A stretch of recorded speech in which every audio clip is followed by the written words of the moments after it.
चुनावी साल में मोदी सरकार अपनी विफलताओं को छिपाने के लिए अब भारतीय सेना का भी इस्तेमाल करने जा रही है। मोदी सरकार के इस फैसले का दूरगामी असर हो सकता है, जिसको लेकर कांग्रेस ने चिंता जाहिर की है। साथ ही कांग्रेस ने कहा है यह देश की सुरक्षा के साथ बड़ा खिलवाड़ होगा। क्या है पूरी खबर, देखते हैं ये रिपोर्ट।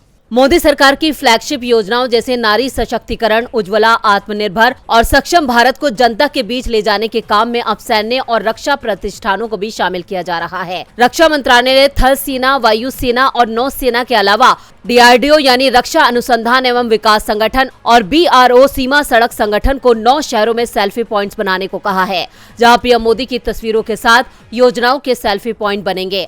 रक्षा मंत्री राजनाथ सिंह की अध्यक्षता में इस बारे में बैठक हो चुकी है। सैन्य और रक्षा प्रतिष्ठानों को सेल्फी पॉइंट थीम और इन्हें स्थापित करने की लोकेशन भी बताई गई है। मोदी सरकार के इस कदम को लेकर कांग्रेस महासचिव जयराम रमेश ने सवाल खड़े किए हैं।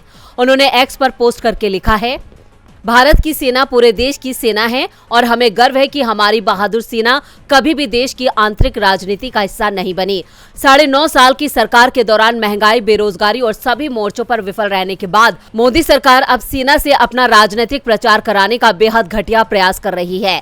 सेना का राजनीतिकरण करने का यह प्रयास बेहद खतरनाक कदम है। भारतीय सैन्य बलों की सर्वोच्च कमांडर राष्ट्रपति द्रौपदी मुर्मू जी से हमारा अनुरोध है कि वो मामले में हस्तक्षेप करके मोदी सरकार के इस गलत कदम को तुरंत वापस लेने का निर्देश दें। मोदी सरकार अपने इस कदम से देश की सुरक्षा के साथ भी खिलवाड़ कर रही है।